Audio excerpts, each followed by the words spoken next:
PPT를 보시면 여러분들에게 저 괄호에 여러분들은 어떤 말을 넣을 수 있겠습니까? 부모의 가장 큰 어리석음은 자식을 땡땡땡으로 만들고자 합니다. 부모의 가장 큰 지혜는 자신이 자식들의 땡땡땡이 되게 하는 것이다. 뭘까요?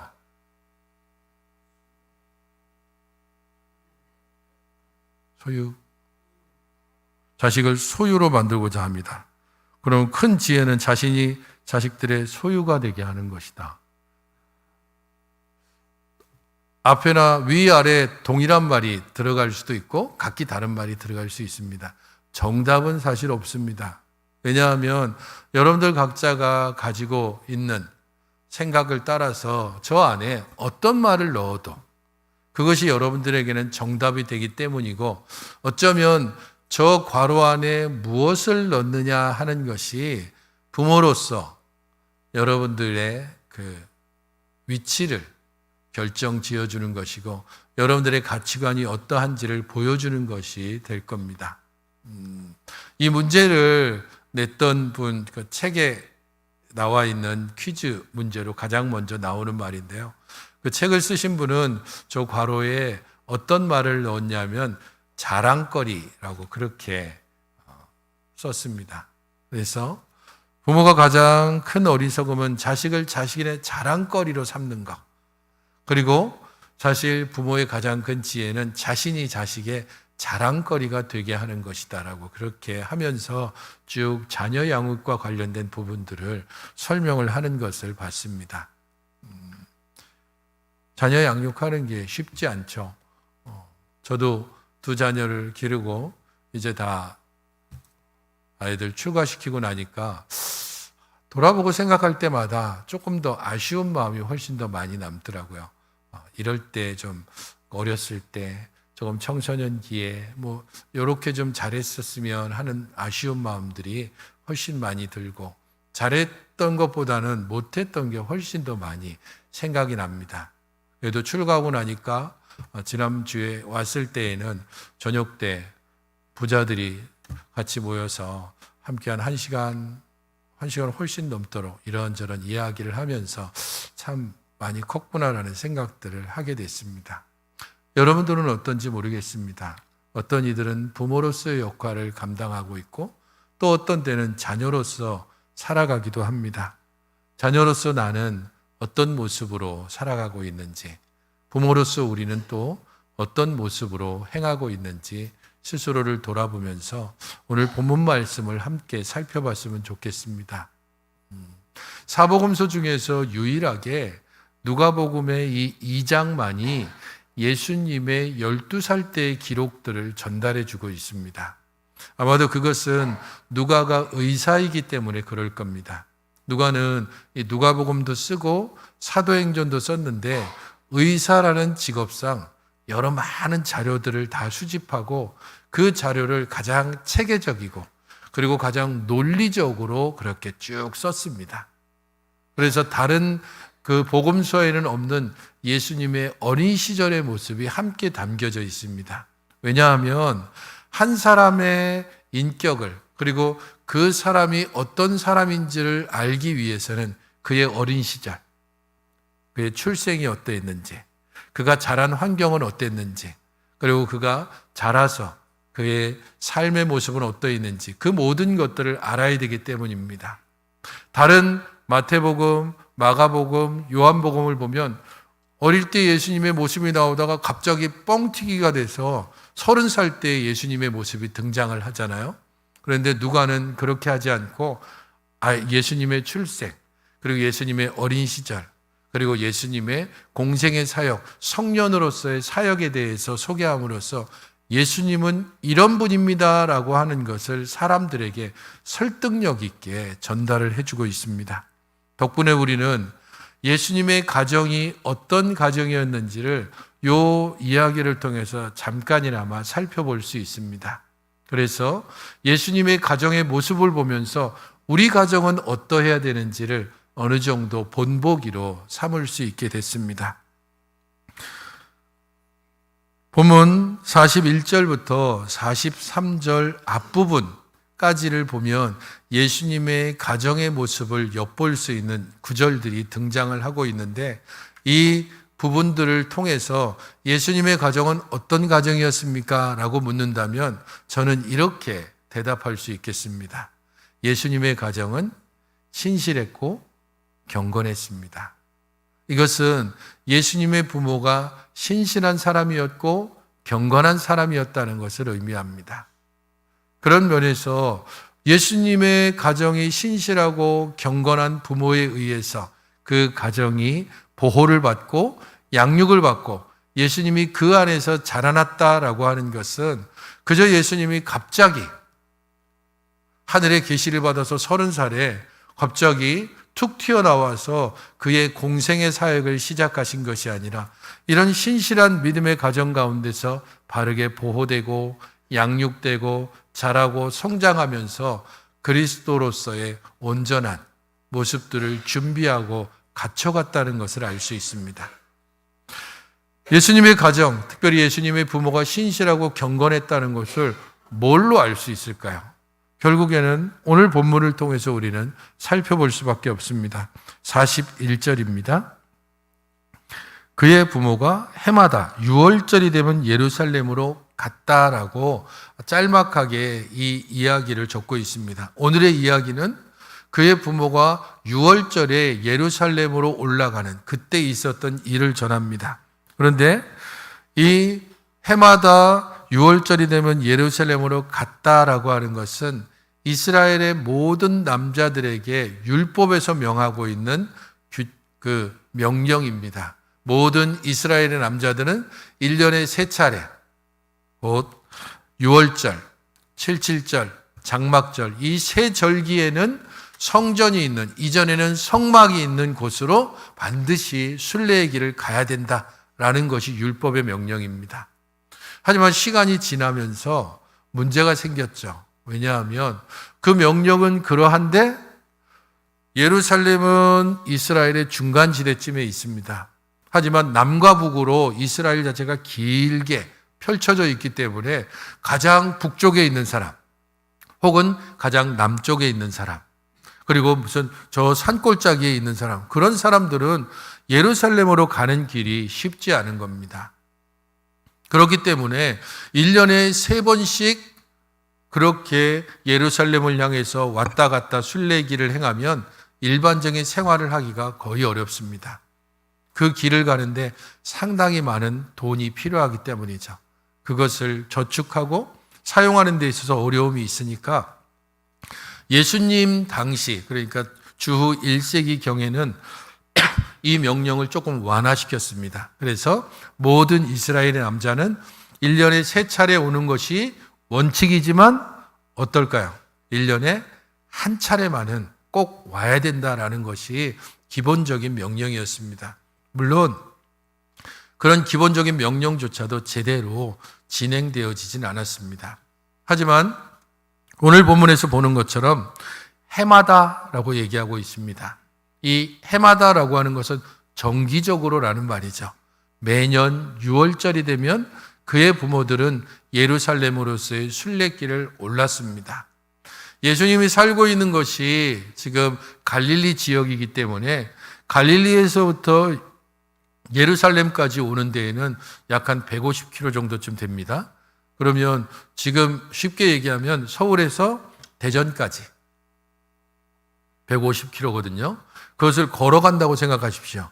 고속도로로 쭉 가더라도 사람 걸음으로만 계속 간다면 최소한 3일에서 4일 정도가 걸립니다. 하지만 제대로 된 도로가 뚫리지 않았고, 또 일반적으로 그 당시에 유대 사람들은 사마리아 지역으로 이렇게 딱 뚫고 지나가면 괜찮은데, 지름길이 있는데 사마리아 사람과 불편한 관계였기 때문에 일부러 삥 돌아서 갔습니다. 길이 더 멀어진다는 거죠. 그러면 최소한 어느 정도쯤의 길이 걸리냐 하면 작게 잡아도 4일 혹은 5일 정도, 아이들과 함께 가는 길이라면 거의 5일 정도의 길이 걸립니다. 오고 가는데 5일이면 10일. 거기다가 예루살렘에 머물면서 그때의 소용되어지는 모든 비용을 합한다면 상당히 많은 금액을 지출해야 됩니다. 넉넉하지도 않고. 그렇기 때문에 이 1년에 한 차례 해마다 6월절에 오르기 위해서 온 가족들이 순례길을 위한, 지금으로 치면 적금을 계속 들어야 되겠죠. 충분히 저축하고 아끼고, 그래서 그 순례길을 준비하는 그러한 신실하고 경건한 모습이 해마다라고 하는 말에 들어있는 겁니다. 이 해마다 바로 앞에 또 무슨 말이 있죠? 그의 부모가 라고 이야기하고 있습니다. 요셉이 해마다가 아닙니다. 이 말은 무엇을 의미하냐 하면 모든 이스라엘의 남자에게는 해마다 한 차례는 예루살렘을 가야 된다. 성전이 있는 곳으로 가야 된다라는 명령이 있지만 여자는 그렇게 할 의무가 없었습니다. 그러면 시간을 절약하거나 혹은 재정을 절약하기 위해서 온 가족이 아니라 그냥 남자들만 대체적으로 그렇게 갔습니다. 하지만 경건한 가정에서는 부모들이 함께, 그리고 이 예수님의 가정은 자녀들도 함께 거기에 동참했음을 알 수 있습니다. 요셉도 그렇고 마리아도 그렇고 하나님 앞에서 신실하고 경건한 신앙으로 하나님의 백성으로서 주어진 의무를 부모들이 해마다 6월절이 되면 예루살렘으로 올라갔다라고 하는 이 41절의 신실한 가정의 모습을 살펴볼 수 있습니다. 거기에 그치지 않습니다. 42절에도 또한 예수님의 가정이 신실했음을 보여주고 있습니다. 42절을 같이 한번 읽어보시겠습니까? 시작.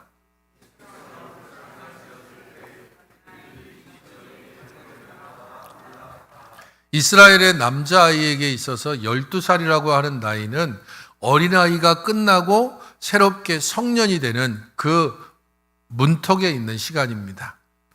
모든 이스라엘의 성인 남자들은 13살이 되면 성인 의식을 합니다. 그리고 이 성인 의식을 하게 되면 그 아이를 일컬어서 율법의 아이 혹은 계명의 아이라고 그렇게 불렀습니다. 무슨 차이가 있을까? 12살과 13살. 성년의식을 치르는 것과 치르지 않는 것.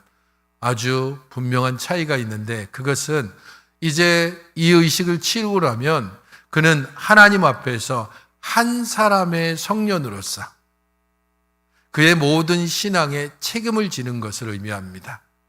대표적인 것이 어떤 건가 하면 맹세와 관련된 겁니다. 그 이전에 12살 때까지는 지금 우리나라로 치면 이런 거죠. 촉법소년 제도라는 게 있죠. 그래서 촉법소년 나이 때에는 그야말로 살인을 저질러도 그래도 그 아이가 감옥에 들어가진 않습니다. 촉법소년이라는 것 때문에. 12살 때까지는 어떤 맹세를 해도 그것이 자기 책임이 되지 않고 그건 부모 책임이 됩니다. 하지만 12살에서 13살이 되면 그때부터는 한 사람의 독립된 신앙인으로서 자신의 모든 말과 행위에 책임을 져야 됩니다. 그런 면에서 12살이 되던 해에 그들의 이 절기의 관례를 따라 올라갔다라고 하는 것은 아마도 예수님이 이 12살 때 비로소 올라갔다라는 의미가 되기도 하지만 어찌 보면 해마다 그렇게 온 가족이 함께 2월절에 갔지만 이 해는 특별히 중요한 해라는 것을 의미합니다. 이 해가 지나면 예수님이 이제 성년으로서의 그의 모든 삶과 말과 행동에 책임을 져야 되기 때문입니다. 그렇기에 부모들은 특별히 이때가 되면은 아이에게 집중적으로 하나님 백성으로 지켜야 될 것들, 그리고 자신이 하나의 신앙인으로서 행해야 될 것에 대해서 집중적으로 가르쳐 줍니다. 아마 요셉도 짬을 내서 계속해서 예수님을 가르쳤을 것이고, 또한 12살 또래의 아이들은 랍비에게 가서 성년이 되기 전까지의 교육을 끊임없이 받았을 겁니다. 어쨌든 예수님은 이 12살에 예루살렘에 오르셨고 혼자만 아니라 온 가족이 함께 오름으로써 그 가정의 신실함과 경건함을 보여줍니다. 또 다른 구절도 있습니다. 43절을 보십시오. 그 날들을 마치고 돌아갈 때에라고 43절에 말하고 있죠. 이것도 그 가정의 신실함과 경건함을 증거해 줍니다. 생각해 보십시오. 전 세계에 흩어져 있는 사람들이 이때가 되면 예루살렘으로 몰려 들어옵니다. 7월, 8월 그때를 보통 뭐라고 얘기하죠? 관광업계에서 성수기. 근데 특별히 거의 7월 말 8월 초는 극성수기죠. 이때가 되면 특별히 나타나는 아주 요상한 물체들이 많죠. 바가지가 온 나라에 특별히 관광지를 중심으로 해서 이런저런 바가지가 요금이 엄청나게 오르죠. 근데 그때 다 휴가가 몰려 있으니까 어쩔 수 없이 그 요금을 물고라도 가야 되는 겁니다. 6월절 이 순례 때도 마찬가지입니다. 예루살렘에 거주하고 있는 그 모든 사람들은 그야말로 이때가 한번 본전 뽑을 때라고 생각하고 집 하나 내주는 것, 음식 하나 파는 것, 모든 것들을 엄청나게 비싸게 그렇게 팔고 임대를 합니다. 그러니까 지금 여기에 머무는 기간들을 최대한 줄여야 됩니다. 그래서 순례객들은 그 6월절 바로 전날 도착하고, 그래서 6월절 첫날 의식이 치러지는 그게 끝나고 나면, 그러면 대체적으로 이틀 혹은 3일이 지나면 다 서둘러서 집으로 가야 됩니다. 아니면 집안이 거의 거덜날 수 있기 때문이에요. 그런데 43절을 보십시오. 그 날들을 마치고 돌아갈 때에. 이 말은 뭘 의미하냐 하면 그냥 하루 혹은 이틀을 머물렀다는 게 아니고 6월절의 의식이 치러지는 7일간 그 모든 시간의 시작부터 마침까지 예루살렘에 머물렀다가 그리고 그 모든 것이 끝난 다음에 돌아갔다는 겁니다.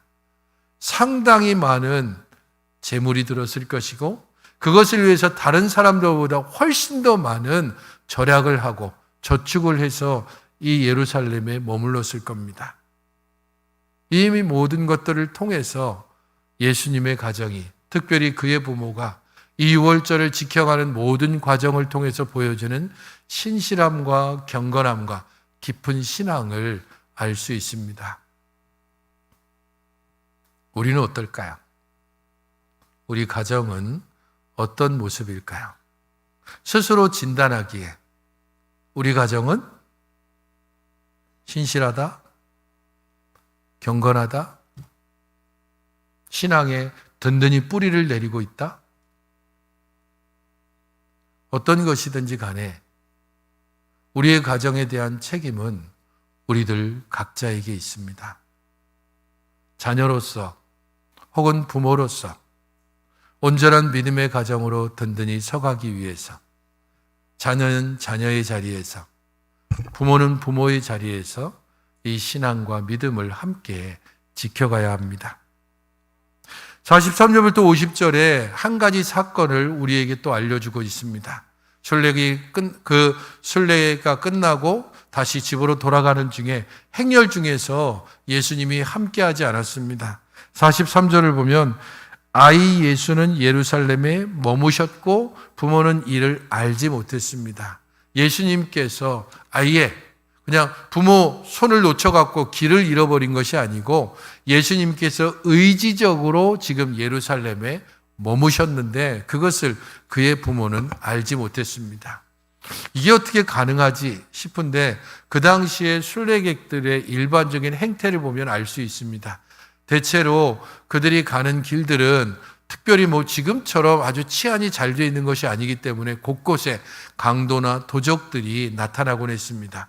그래서 사람들은 개별적으로 다니지 않고 무리지어서 다녔습니다. 그래야 안전을 보장할 수 있기 때문이죠. 예수님의 가족들도 동일하게 함께 무리를 지어서 다시 집으로 돌아가는 길이었을 겁니다.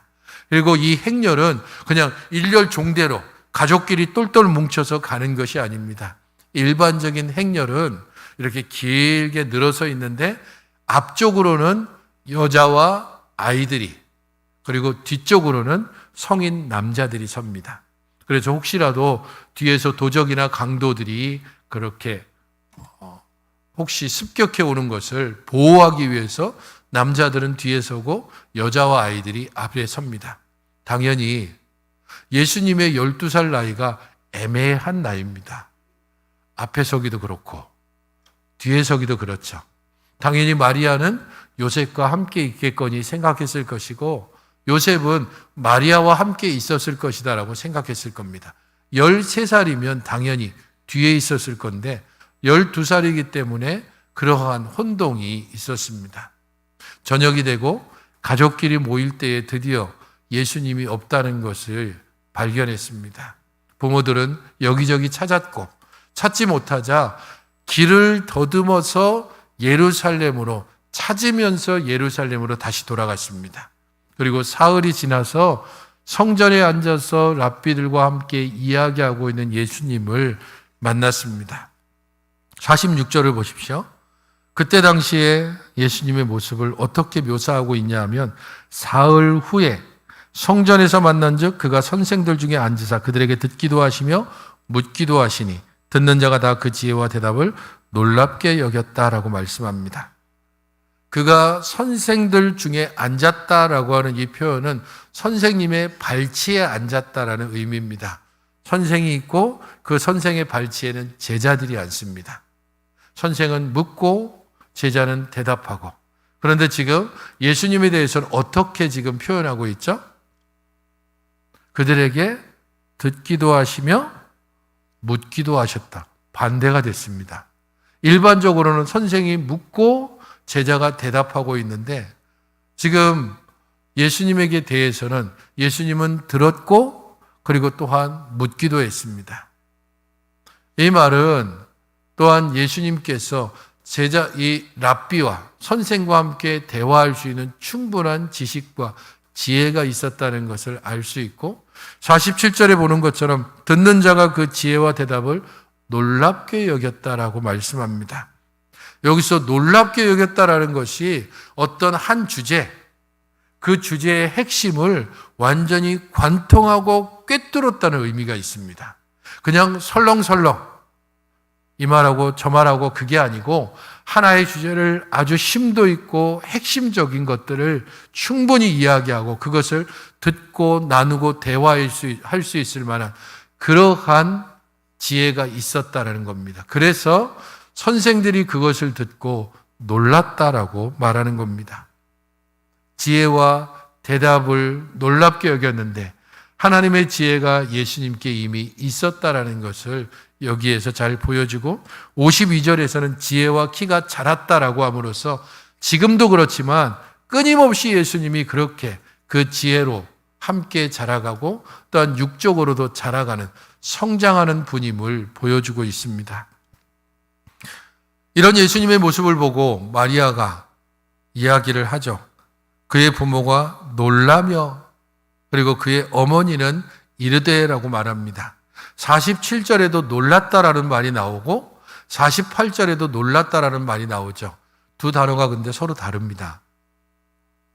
그래서 47절에 선생들이 놀란 것은 어떻게 그러면서 그야말로 있을 수 없는 일이 일어났다라는 것 때문에 놀랐다라는 반응이라면 48절에 그의 부모가 보이는 놀랍다라는 것은 도저히 상상할 수 없는 끔찍한 일이 벌어져서 그것 때문에 어쩔 줄 몰라서 놀라하는 모습입니다.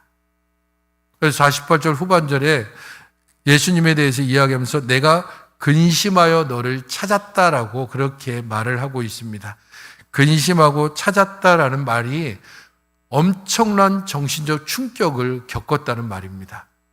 혹시 잊어버렸을까봐, 혹시 무슨 사고라도 났을까봐, 혹시 납치되거나 무슨 변고라도 생겼을까봐 엄청난 지금 충격을 받았다라고 하는 말이 근심하여 너를 찾았다라고 하는 마리아의 말에 담겨져 있습니다. 아이를 향한, 예수님을 향한 마리아의 그런 애정이 담겨져 있고 그리고 그의 부모가 그의 자녀들을 얼마나 아꼈는지를 이 말 속에 잘 담아두고 있습니다. 일반적으로 이런 상태가 되면, 아니 어디 놀러 갔다가 애가 잃어버린 것도 아니고 그냥 정신 팔린 것도 아니고 정신이 지금 똑바로 박힌 상태에서 부모를 따라오지 않고 그 갔던 자리에서 그대로 앉아갖고서는 천연덕스럽게 그냥 지내고 있는 겁니다. 사흘 동안 애타게 무슨 사고 났나 죽었나 뭐 이러면서 그냥 애달캐달 하면서 예루살렘으로 와가지고 겨우 발견을 했습니다. 그러면서 예수님에게 대하여서 어찌하여 우리에게 이렇게 했느냐라고 묻는 어머니 마리아에게 예수님은 이렇게 대답합니다. 어찌하여 나를 찾으셨습니까? 내가 내 아버지 집에 있어야 할 줄을 알지 못하셨나이까?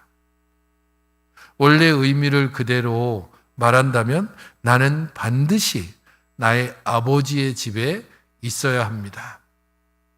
일반적으로 생각하면 이건 배은망덕을 뛰어넘어서 정신 이상이라고 생각할 수 있는, 부모님을 앞에 두고 내 아버지 집에 있어야 한다라고, 그것도 나는 반드시 저 갈릴리에 있는 집이 아니고 내 아버지 집 예루살렘 여기에 있어야 한다라고 12살 된 예수님이 지금 이야기를 하고 있는 겁니다.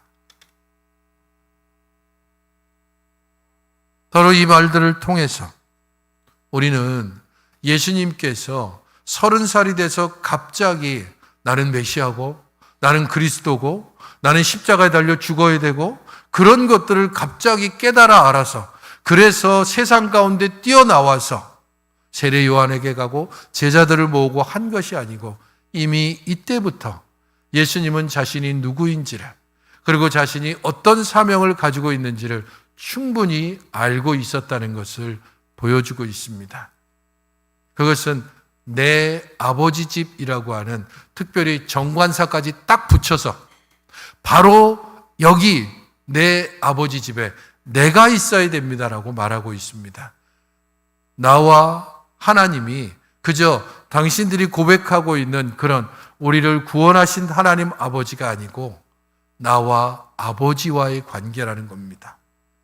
가장 친밀한 관계로서 내 아버지 집이라고 예수님이 예루살렘 성전을 이렇게 지칭하고 있다는 것은 예수님께서 지금 이 순간에도 여전히 하나님을 아버지로, 그리고 자신이 이 땅 가운데서 해야 될 일이 무엇인지를 분명히 알고 그것을 그의 부모에게 지금 이야기하고 있는 겁니다. 문제는 그의 부모가 어떻다고요? 50절에 보듯이 그 부모가 그가 하신 말씀을 깨닫지 못하더라라는 겁니다. 누가가 이 말을 적어두는 이유는 분명합니다. 여러분들은 아직 예수님이 누구신지를 알지 못할 겁니다. 그의 출생의 이야기를 들었고, 그리고 그가 12살에 겪었던 일을 여러분들이 읽었어도 아직 예수님이 누군지를 모를 수 있습니다. 당연합니다. 그의 부모도 몰랐습니다. 하지만 계속해서 이 말씀들을 읽어가다 보면 누가복음 3장, 4장, 5장 그렇게 계속해서 읽어가다 보면 그의 가르침, 그의 사역, 그가 행하신 모든 것들을 여러분들이 계속해서 따라가다 보면 그분이 누구이신지를, 그분이 우리의 구세주라는 사실을, 그분이 우리의 메시아라고 하는 사실을, 그분이 하나님의 아들이라고 하는 사실을 분명하게 발견하게 될 것입니다. 그의 부모도 깨닫지는 못했습니다. 이 글을 쓰고 있는 저도 예수님이 누구신지를 그가 죽으실 때까지, 그가 부활하실 때까지도 제대로 몰랐던 자입니다. 그러나 예수님은 이미 알고 계셨습니다. 12살 때에 자신이 어떤 분인지를. 그래서 그의 부모에게 분명히 말씀하셨습니다.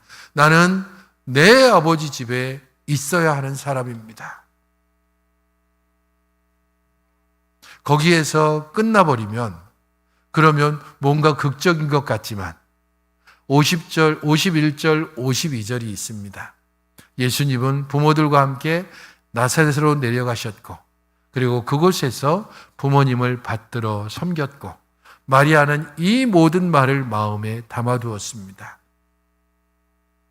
자신이 하나님과 어떤 관계인지를 분명히 알고 있는 예수님이 이후로도 30살이 되기까지 대략 17년을 넘게 마리아와 요셉의 집에서 아마도 예수님의 30대 이후로 요셉이 등장하지 않는 것은 그 중간에 요셉이 죽은 것으로 보입니다. 그리고 예수님은 집안의 가장으로서 그의 역할들을 다 하시다가 30살이 되어서 비로소 공생의 사역을 시작하십니다. 예수님이 자신이 누군지를 분명히 알고 있음에도 불구하고 그의 부모와 함께 내려가서 부모를 순종하여 섬겼습니다. 예수님도 그러한데 하물며 우리는 너무도 당연하지 않습니까?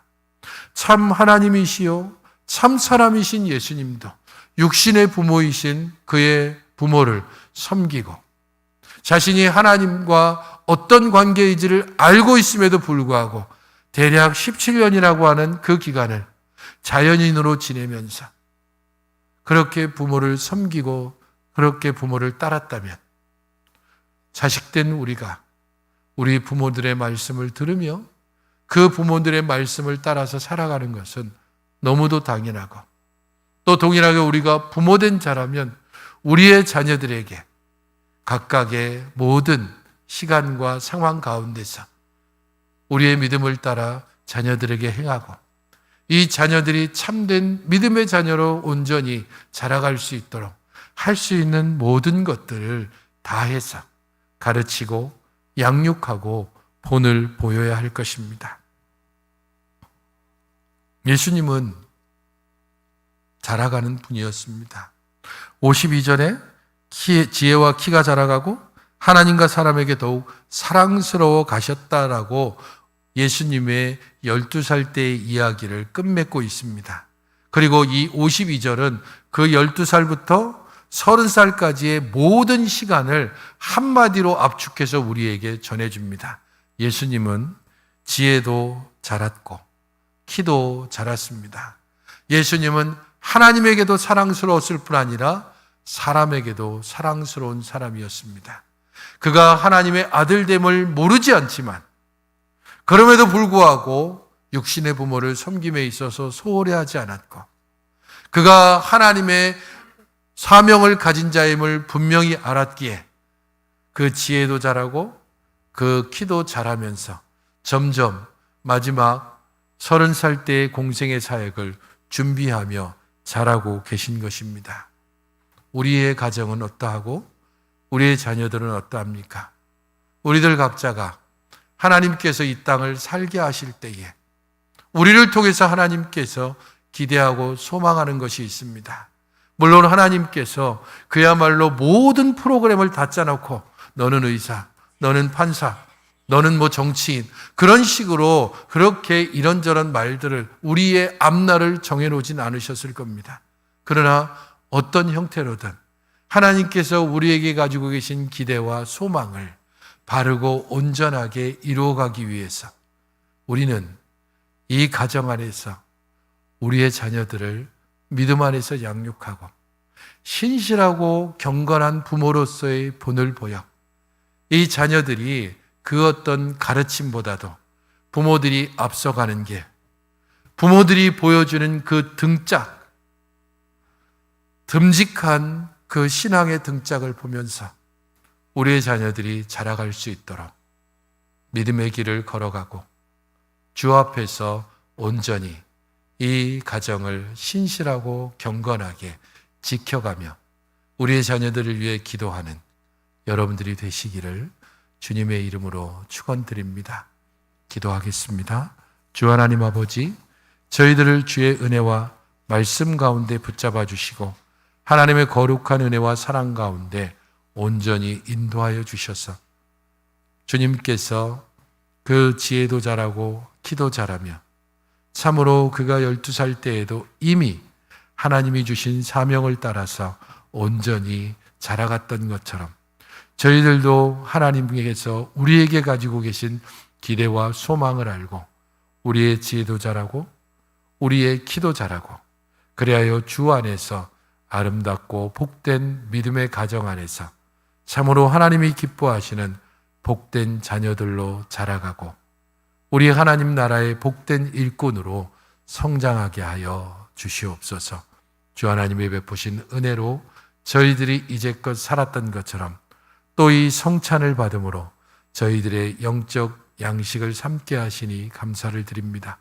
하나님께서 우리에게 먹이시고 입히시고 우리에게 베푸시는 모든 것에 감사하면서 특별히 우리가 하나님의 백성임을, 우리가 영으로 자라가야 하는 사람임을 잊지 아니하고 날마다 하나님 앞에 있어 하나님의 말씀을 들으며 하나님 안에서 자라가게 하여 주시옵소서.